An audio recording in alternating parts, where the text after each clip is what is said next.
2018년 저희 새해 첫 주 예배인데요. 주보에 보시면 제일 앞에 표가 바뀌어져 있습니다.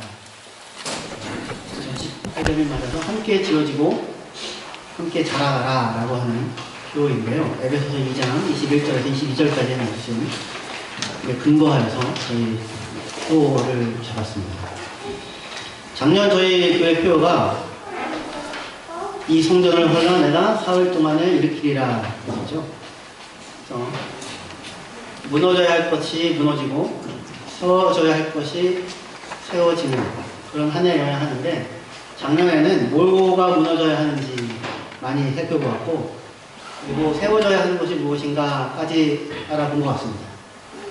지난주 주일날 무너져야 하는 성전이라고 하는 것은 우리의 손으로 지은 성전, 내가 하나님 경건의 이름으로라도 성전을 만들어서 하나님을 마음대로 요리하려고 하는 성전이 아니라 46년 동안 지어도 소용이 없는 겁니다. 그게 성전이 아니고 하나님이 내 안에 우리 인생과 삶 가운데 하나님 당신께서 우리를 성전으로 지어가신다 라고 하는 것이었죠. 그 사실을 기억하자라고 하는 것이 지난 한 해의 결론이었고, 오늘부터 시작하는 새로운 2018년에는 어떻게 그 하나님의 성전을 우리 가운데 지으시는데 어떻게 지어지고 또 구체적인 방법이 무엇이고 어디에 집중해야 하는가, 이 부분을 저희가 한 해 내내 살펴보는 그런 한 해가 되기를 원합니다. 그래서 오늘 2018년 전체를 내다보며 우리 교회가 앞으로 어떻게 나아가야 하는지를 제시하고 마음을 같이 하는 그런 말씀의 시간이 되었으면 좋겠습니다. 오늘 본문에 이 성전을 건축하는 이미지가 나오죠. 건물이 서로 연결되어 함께 지어져 간다라고 하는 것입니다. 22절에 너희도 성령 안에서 하나님의 구하실 처소가 되기 위하여 그리스도 예수 안에서 함께 지어져 간다. 여기 함께 지어지고라고 하는 그 구원은 여기 나와요. 함께 자라가라 라고 하는 것은 어디 있는가? 21절에 나옵니다. 그의 안에서 건물마다 서로 연결하여 주 안에서 성전이 되어가고 라고 되어져 있는데, 원래 그 원문은 성전으로 자라가고 라고 되어 있습니다. 성전으로 자라가. 그러니까 함께 지어지고 함께 자라가라 라고 하는 말이 다 21절, 22절에 다 들어가 있는 거예요. 성경은 특히 에베소서는 교회를 두 가지 이미지로 표현합니다. 하나는 성전이라는 건축물의 건축대, 또 다른 하나는 그리스도의 몸으로서 교회의 자라남, 두 가지 이미지를 가지고 교회의 삶을 설명합니다. 목사님, 교회는 별로 전 관심이 없고요, 그냥 내 삶에 관심이 있을 뿐이니까 교회는 얘기하지 마시고 전화 좀 얘기해 주십시오, 이렇게 얘기할지 모르겠는데, 성경은 도대체가 개인으로서의 구원에 대해서는 이야기하지 않습니다. 전에도 제가 여러 번 말씀드렸지만, 우리는 예수 믿어서 구원받아 천국 가는 게 아닙니다. 예수 믿어 구원받아 교회 공동체하는 구원입니다. 이게 구원입니다. 여러분들 어떻게 예수 믿게 되었습니까? 계룡산에 가서 돌을 닦았나요? 히말라야 거기가 좋은가요? 거기? 어디가 영빨이셨습니까? 거기 갔더니 막 갑자기 진리가 막 그냥 알려져가지고 와 깨달아져서 예수 믿게 되었습니까? 아니죠. 누군가가 전해주겠죠. 우리가 예수 믿게 된 것은 수많은 성도들의 피와 땀과 눈물과 기도와 헌신과 그 삶이 없었다면 복음은 오늘날 우리에게까지 전해지지 않았습니다. 교회를 통하여 신앙이 전수되었고 자라게 되었고, 교회를 통하여 사람이 신자들이 태어나고 교회를 통하여 성도들이 자라나가는 것입니다. 그리고 이것은 복입니다. 여러분들이 교회를 선택하셨나요? 그럴지도 모르죠. 근데 키레는 선택하고 자시고 할 게 없어요. 얼마나 감사한지 모릅니다. 함부로 그만해도 선택이라는 개념을 가질 수 있을 텐데, 우리 키레가 얼마나 훌륭한지 모릅니다. 아무도 자기 가족 구성원을 선택하지 않았죠. 엄마가 있고 아빠가 있고요, 태어난 겁니다. 그 어머니와 아버지를 자기가 선택하지 않았죠. 태어났더니 셋째야, 위에 둘이나 있어. 그걸 자기가 선택한 게 아니잖아요. 왜 저런 사람과 왜 저런 사람이 엄마냐 저런 사람이 아빠냐라고 혹시 할 수 있을지 모르겠지만 그로 말미암아 내가 태어났고 그의 사랑으로 말미암아 내가 자랐고 그리고 오늘 여기까지 이렇게 되었잖아요. 그죠? 마찬가지로 모든 성도는 모든 신자들은 교회 공동체를 통하여 복음을 받아들이고 나아지고 양육받아 자라 오늘 여기까지 이렇게 된 것입니다. 그리고 이 성전, 하나님이 지어가려고 하는 하나님의 나라는 성전이라고 하는 걸로 묘사되는데 그 성전은 누구냐면 성도들의 공동체, 저와 여러분들입니다. 천국 가면 황금빛 보석성 그런 거 없어요. 있을지도 모르겠습니다. 예, 있을지도 모르겠는데 뭐 합니까? 다 보석으로 깔아놔 봐야. 그렇지 않습니까? 성경에서 얘기하는 보석은요, 여러분들 보석이라고 얘기합니다. 되게 오그라드는 멘트이긴 하지만 성경이 이렇게 표현합니다. 찬란한 보석이 어디에 있는가? 옆에, 여러분 옆에 있어요. 내가 너를 보배롭고 존귀하게 여긴다. 이렇게 얘기하시거든요. 근데 이게 하나님의 눈에는 보이는데 우리 눈에는 안 보이죠. 왼수로 보이죠. 왼수로. 평생의 십자가로 보이지 보석 같은 존재로 안 보인다는 게 문제인데 마음의 변화가 일어나야 돼요. 시각의 변화가 일어나야 되는 거거든요. 가족, 때로는 가족이 버겁습니다. 하지만 덕분에 내가 사는 것처럼 그리고 정말 감사하다 이렇게 그렇게 느껴질 수 있는 가족으로 우리가 스스로 만들어 가야 될 텐데 교회도 마찬가지입니다. 때로는 버겁고 때로는 힘들다 생각할 수 있지만 하나님의 교회는 그 안에 자유가 누려지고 생명이 누려지고 진리가 누려지고 돌봄과 행복과 용서와 친절히 여김과 불쌍히 여김이 있는 그런 공간입니다. 예. 하나님께서 거하실 처소, 하나님이 함께 살아가실 처소로 우리가 지어져 가는데 누가 지으십니까? 하나님이 지으신 거예요. 주 안에서, 예수 안에서, 주님 안에서, 성령 안에서 하나님께서. 그러니까 이 교회를 여러분이 지키려고 하지 마시고 여러분이 지으려고 하지 마십시오. 안디옥 교회가 이제 서서 얼마 안 됐을 때에 바나바와 바울 두 사람을 해외 선교사로 파송을 합니다. 바나바는 안디옥 교회에 말하는 담임 목사님입니다. 그리고 바울은 이제 제일 마지막 꼬라비로 돌아와가지고 안디옥 교회에서 사역하는 사람입니다. 그러니까 바울은 없어도 사실 큰 문제가 없다고 이야기할 수 있는 그런 제일 마지막에 있는 사람으로 거기 있어요. 그러니까 없어도 되는 사람이란 얘기는 아닙니다. 절대로. 그리고 꼭 있어야만 한다고 생각하는 바나바, 그 둘을 불러가지고 해외로 보내거든요. 그래도 안디옥 교회는 하나님의 은혜 가운데 흥황하여 잘 서갑니다. 하나님이 세워가시는데 오늘 저희가 살펴보려고 하는 건 한 포인트예요. 한 포인트. 성장하고 성숙하고 자라간다라고 그렇게 이어져 있지 않습니까? 우리는 이 성장, 성숙, 자라남에 대한 강박을 갖고 있습니다. 완성에 대한 강박, 완벽에 대한 강박. 그래서 지금 이제 에베소서 이제 읽어보시면 4장 정도 가시면 그리스도의 장성한 분량이 충만한 데까지 우리가 이르고 자라간다라고 하거든요. 여러분들은 어떻게, 그러니까 이제 교회는 함께 모여서 뭘 향해 자라나가냐면 그리스도의 장성한 분량이 충만한 데까지 자라나간다고 얘기를 해요. 그러니까 어디를 향하여 자라난다? 예수님을 향하여 자라난다는 거죠. 누구처럼 된다? 예수님처럼 된다라는 거잖아요. 그러면 예수님처럼에서 예수님처럼에 중요한 것이 무엇인가? 이거죠. 그죠? 우리 목사님처럼 돼야 돼, 아빠처럼 돼야 돼. 그럴 때 모든 면이 아니라 뭐를 하나를 가리키면서 얘기를 하는 건 아니겠습니까? 예수님처럼 살아가.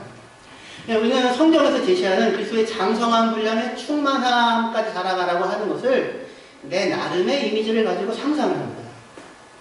그래서 이것이 온전한 모습이다라고 스스로 생각을 해요. 그리고 그것으로 자기를 점검하고 그것으로 자기를 자책하기도 합니다.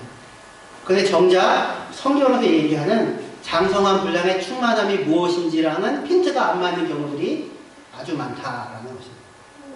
특히 한국 사람들의 경우에는 한국 사람들이 생각하는 그리스도의 장성한 분량의 충만함이라고 하는 건 도덕적 완벽함인 것 같습니다. 도덕적인 완벽함. 우리나라 사람들은, 한국 사람들은 두 가지 중요한 근원적인 이 뗄 수 없는 뿌리 같은 게 있는데, 하나는 무속 종교적인 신앙과 또 하나는 도덕적 완벽함이라고 하는 유교적 가치입니다. 그 두 가지가 한국인의 DNA 가운데 이렇게 뿌리 내려져 있어요. 그래서 그것이 교회에도 그대로 들어와 있습니다. 그래서 무속 종교라고 하는 이름으로 기도를 하고 뭐를 하고 하는 것을 통하여 뭔가를 얻고자 하는 추구가 여전히 들어와 있고, 또 다른 편으로 성화, 예수님을 닮아감 하면 무슨 이미지가 떠오르냐면 성경에 나오는 예수님이 아니라 도덕적 완벽한 군자를 떠오릅니다. 선미가 되어야지 않는다. 그래서 그 뒤에 주보 뒤에다가 제가 해놨는데요. 일본 교토대의 오구라 기조라고 하는 교수가 한국은 하나의 철학이다라고 하는 책을 냈습니다. 이거는 제가 읽어본 건 아니고요. 한국일보 기사에 나와 있는데 저도 읽어보면 좋겠다 생각하는데, 그래서 거기 기사 내용을 제가 발췌를 해가지고 주보 뒤에다가 해놨거든요. 한번 읽어볼 테니까 어떤지 한번 들어보십시오. 한국 사회는 사람들이 화려한 도덕 쟁탈전을 벌이는 하나의 거대한 극장이다. 한국 사회의 역동성과 손에 땀을 쥐게 하는 스릴과 흥분은 항상 여기에서 유리한다.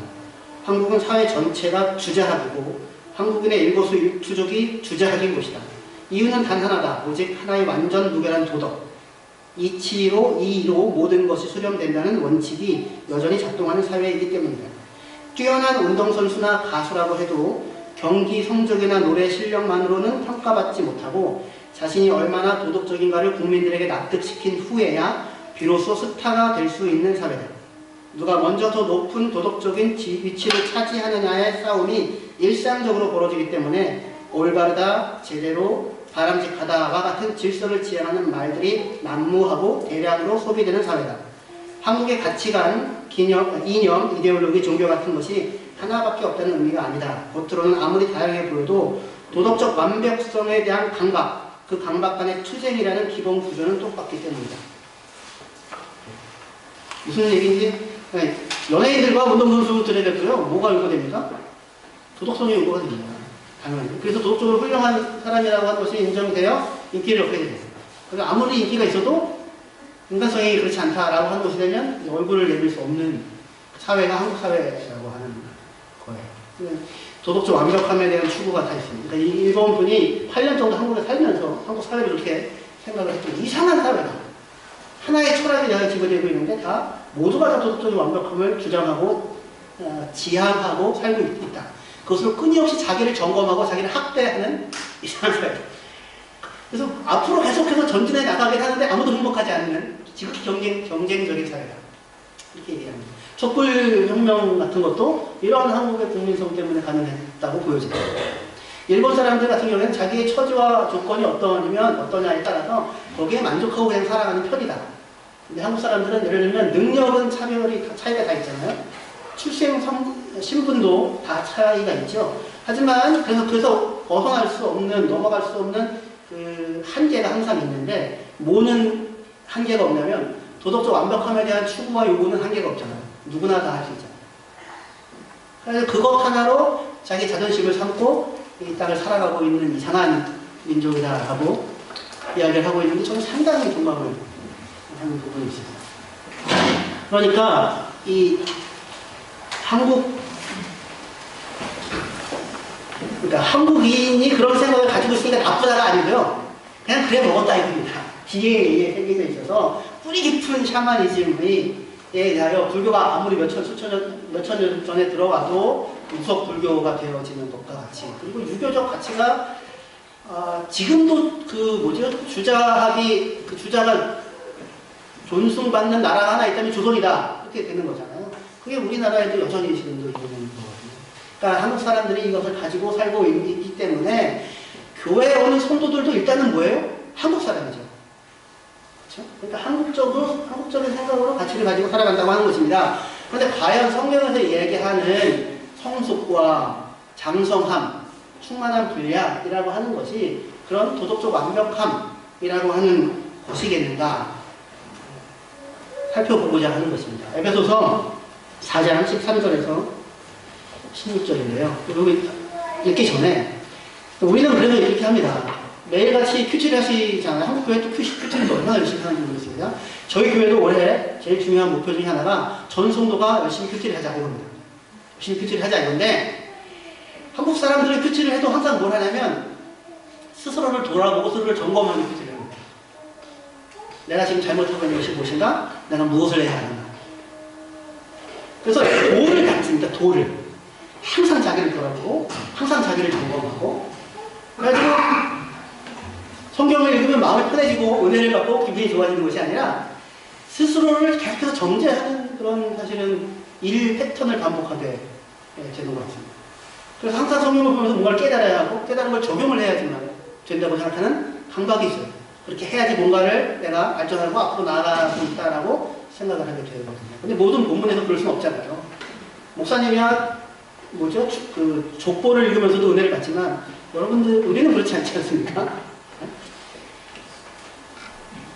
이 지나친 감각인데 성경에서 그러면 어떻게 얘기하는가? 에베소서 4장 13절에서 16절 말씀을 읽도록하겠습니다. 우리가 다 하나님의 아들을 믿는 것과 아는 일에 하나가 되어 온전한 사람을 이루고 그리스도의 장성한 분량에 충만한 데까지 이르니, 이는 우리가 이제부터 어린아이가 되지 아니하여 사람의 속임수와 간사한 유혹에 빠져 온갖 교훈의 풍조에 밀려 요정하지 않게 하려 함이라. 오직 사랑 안에서 참된 것을 하여 범사에 되기까지 자랄지라. 그는 머리니 곧 그리스도라. 그래서 온 몸이 각 마디를 통해 도움을 받음으로 연결되고 결합되어 각 지체의 분량들을 역사하여 그 몸을 자라게 하며 사랑 안에서 스스로 세우느니라. 그렇게 말씀하시고 있습니다. 13절에 온전한 사람을 이루고 장성한 분량, 그리스도의 장성한 분량이 충만한 데까지 이를 것이다 라고 하거든요. 어떻게 하면 이렇게 할 수 있습니까? 온전한 사람 어떻게 될 수 있으며 장성한 분량이 충만한 데까지 어떻게 이룰 수 있습니까? 도를 닦으라, 스스로 노력하라고 하지 않고 하나님의 아들을 믿는 것과 아는 일을 통하여 안답니다. 하나님의 아들을 알고 하나님의 아들을 믿는 것으로 온전함과 그리스도의 장성한 분량이 충만한 데까지 이르게 된대요. 그럼 하나님의 아들을 알고 믿는 것이 무엇인가 생각해 볼 수 있는데, 그리스도의 장성한 분량이 충만한 데까지 이른다라고 하면서 제시하고 있는 이미지가 뭐냐면 너희는 그리스도의 몸이다라고 하는 겁니다. 그리스도는 머리고 너희는 한 몸이다. 그리고 각 지체들이 서로 연결되어져 있다. 결합되어져 있다. 그리고 서로 도움을 받고 있다. 그래서 각 지체의 분량대로 역사하여서 자라게 된다라고 하는 것으로 장성한 분량의 충만한 데까지 이른다고 하는 그림을 설명을 하고 있습니다. 무슨 그렇죠? 여기 중요한 부분이에요. 그러니까 우리는 팔방미인이 되어져야 하고 모든 부분의 완벽함을 추구합니다. 그걸 요구받게 되고요.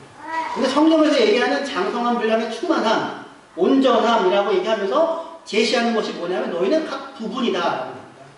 너희는 전체가 아니고 부분이다. 너희는 서로 연결되어져 있다. 서로 연결되고 결합되어서 누군가와 도움을 주고받으며 살고 있다. 그래서 각각의 자리에서 각자의 역할을 하는 것으로 함께 자라나가는 거다. 그걸 아는 것이 장성한 사람의 자기 인식이에요. 우리는 나 하나가 한 부분이 아니라 전체가 되고자 하거든요. 전체가.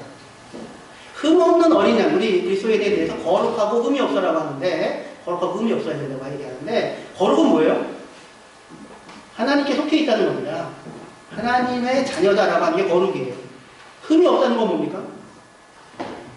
원래는 제사적 용어거든요. 흠없는 어린 양 할 때 흠없는 어린 양이. 그럼 어떤 어린 양이 흠없는 어린 양입니까? 눈에 쌍꺼풀이 있어야 됩니까?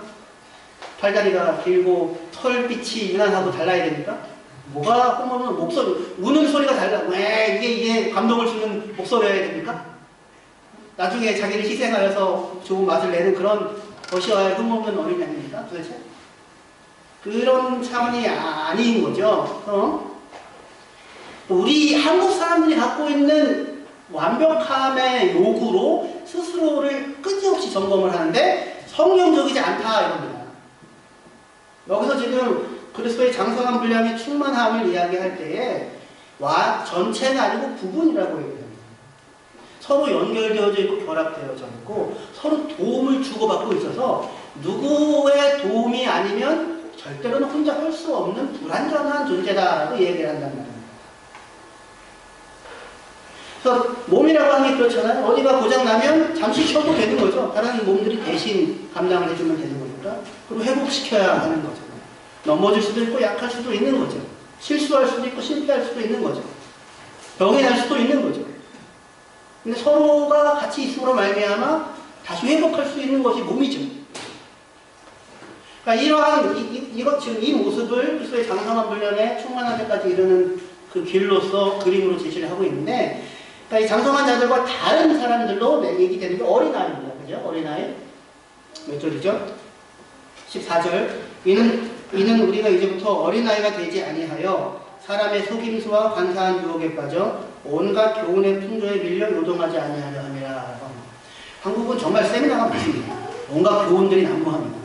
뭐 잘한다고 하면 거기 가고, 무슨 부흥의 비결 그러면 거기 가고, 부흥의 비결은 없어요. 하나님이 주시는 것이지, 하나님이 살려주시는 것이 부흥이지, 신체가 열심히 노력한다고 해서 살아갈 수 있는 방법이 있는 게 아닙니다.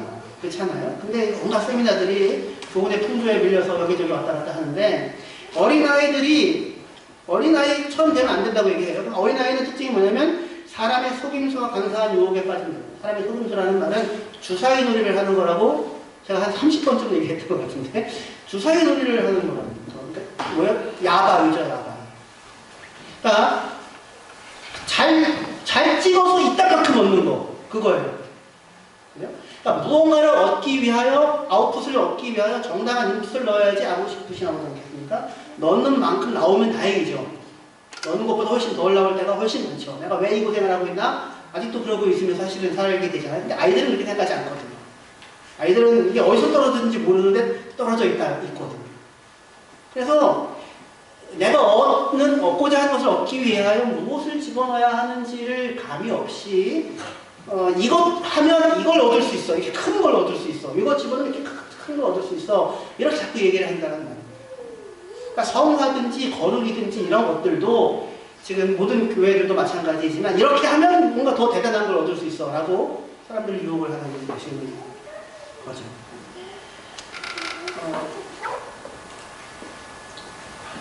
어린아이의 특징은 이런 겁니다. 그러니까 이제 그 결과를 얻기 위해 내가 무엇을 집어넣어야 하는가에 대한 감이 없잖아요. 그죠? 만화는, 디즈니 만화는 산으로 올라갈 때 직선으로 올라가잖아요. 미믹 타조가 쭉 올라가지 않습니까? 떨어져서 그냥 하나도 안 다치고 그런 거죠. 일단 그 소중한 것을 얻기 위하여 내가 뭘 집어넣어야 되는지에 대한 감각이 없잖아요. 자기가 누구인지를 모르는 거잖아요.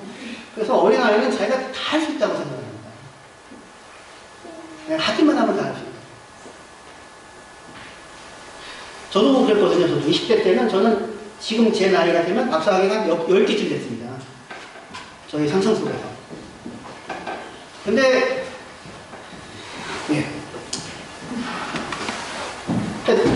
무엇을 얻기 위하여 무엇을 넣어야 되는가에 대한 부분에 대한 감각이 없어요. 그렇다고 한다는 거죠. 어린아이라고 하는 게.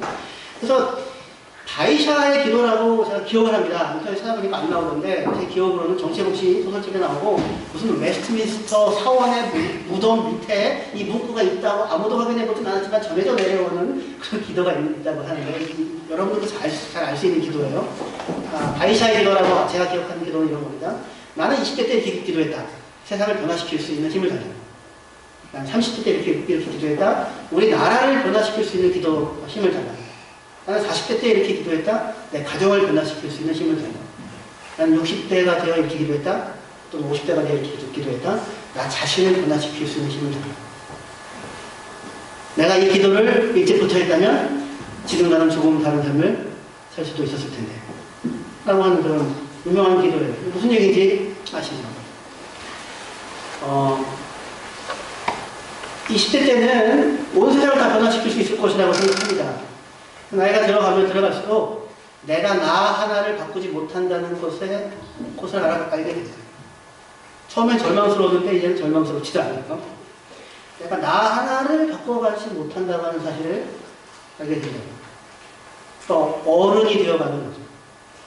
그런데 내가 나 하나도 바꿔가지 못하는, 변화시키지 못하는데 그런 나를 내가 그럼에도 불구하고 곁에서 같이 살아주는 사람들이 있더라고요. 처음에는 결혼 1년차, 2년차 될 때 뭐예요? 기싸움을 하잖아요, 기싸움을. 여기서 밀리면 안 돼, 그러죠. 저도 부끄러운 일입니다만 구체적인 얘기는 안 하겠습니다. 구체적인 얘기는 안 하는데 신혼여행 가서 싸웠거든요. 기싸움을 하는 거예요. 한 3시간 정도 삐져 있었던 것 같아요. 기싸움을 하다가 구체적인 얘기는 서로를 위하여 물어보지 마십시다. 그래서 뭔가를 내가 바꾸려고 하죠. 다른 사람을 내가 바꾸려고 하죠. 마음에 안 들고 바꾸려고 하고 주장하고. 근데 바꿔지나요? 안 바꿔지죠. 그리고 나도 스스로가 저 사람과 함께 살기 위해서 이 부분을 바꿔야 한다고 스스로 생각해요. 스스로 정말 동감합니다. 근데 아무리 애를 쓰고 노력해도 나의 그 모습을 바꾸지를 못하고 있는 거예요. 그런데 그런 나를 다 알고도 여전히 곁에서 나를 사랑하고 같이 짐져주고 애틋하게 생각하는 누군가가 있는 겁니다. 그 누군가가 있기 때문에 같이 살 수 있는 거죠. 나를 받아주는, 있는 모습 그대로 받아주는 그 사랑이 아니었다면 나의 오늘의 삶이 존재하지 않는다 하는 것을 아는 거예요. 어른이 되어가는 거죠. 그 사람이 완벽하거나 아내가 완벽하거나 남편이 완벽한 것이 아닙니다. 나도 내가 버겁고 그 사람도 내가 버겁습니다.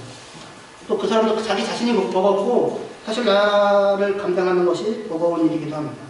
그렇지만 그럼에도 불구하고 서로에게 인내와 사랑과 친절히 여김과 받아주는 마음으로 살아가는 그 사람이 곁에 있는 것이 감사한 거죠.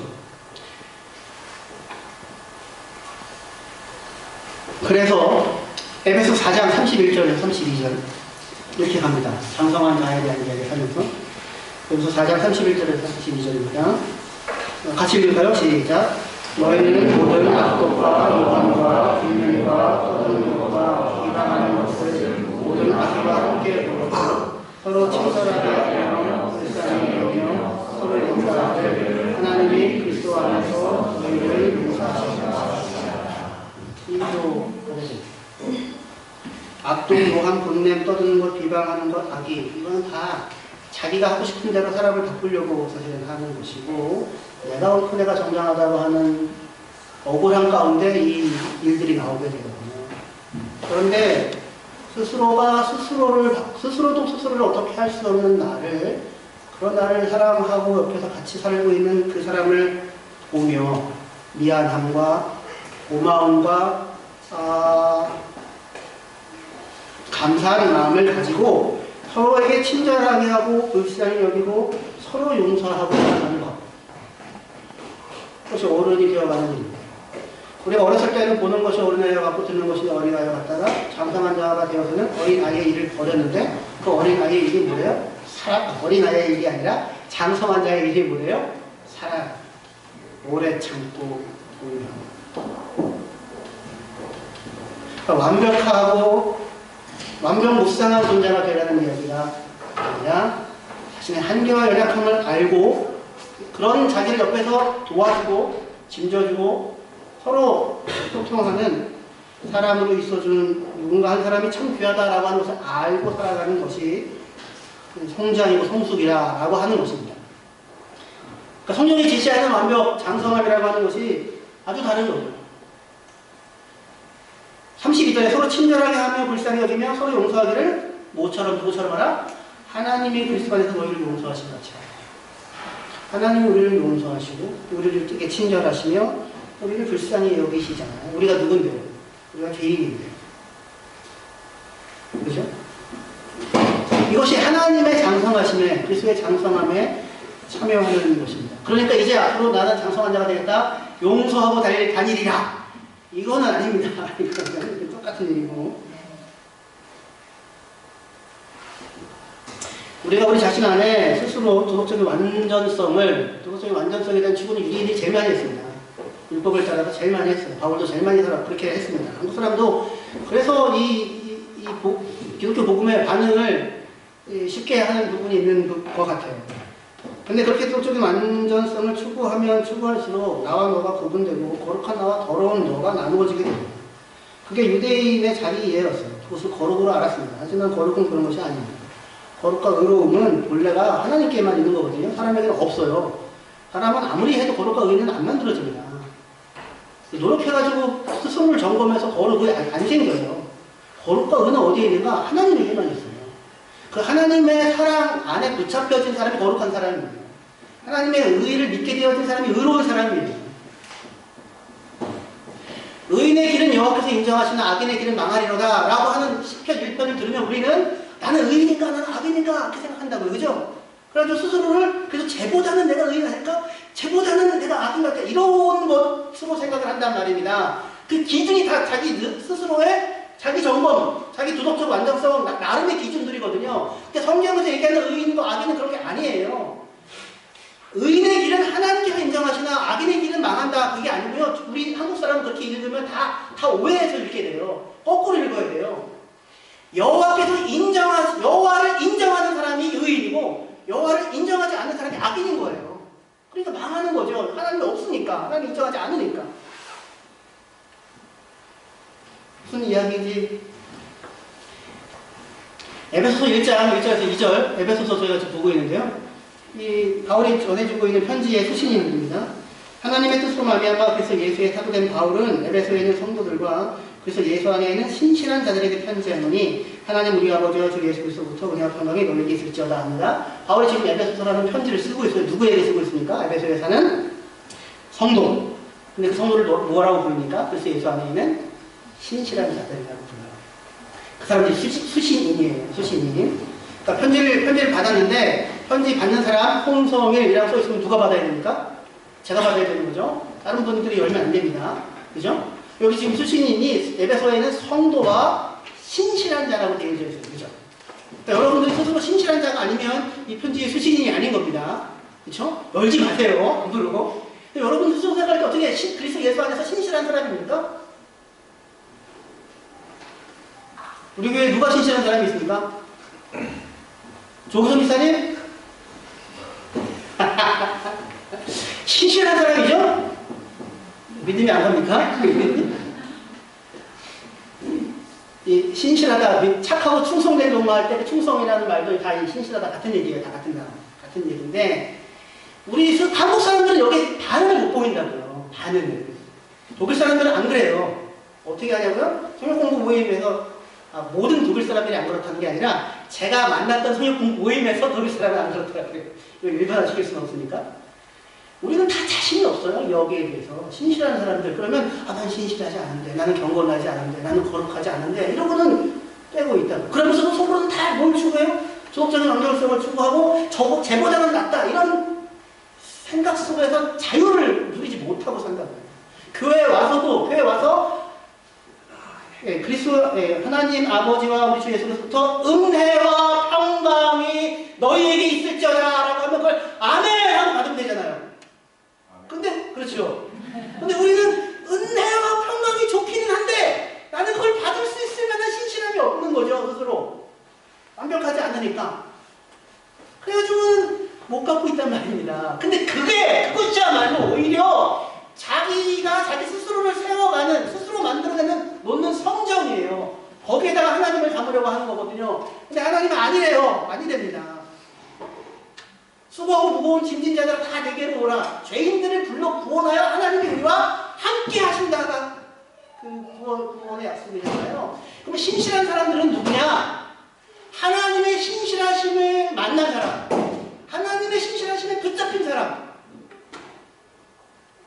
그게 신실한 사람이라는 뜻이에요. 구약의 히브리어로 얘기하면 하시딤, 성도 경건한 자라는 얘기인데 하시드는 하나님의 헤세드를 만난 사람이라는 얘기예요. 그래서 하나님의 한결같은 사랑을 경험하고 알고 하나님의 한결같은 사랑을 누가 경험했습니까? 제자들이 다 경험했잖아요. 예수님의 제자들이. 사도행전 2장 여기 있고 한 절만 더 찾고 마칠게요. 사도행전 2장 36절에서 42절. 예, 제가 읽겠습니다. 그런즉 이스라엘 온 집은 확실히 알지니 너희가 십자가에 못 박은 이 예수를 하나님이 주와 그리스도가 되게 하셨느니라 아니라 그들이 이 말을 듣고 마음에 찔려 베드로와 다른 사도들에게 물어 이르되 형제들아 우리가 어찌할꼬 하거늘 베드로가 이르되 너희가 회개하여 각각 예수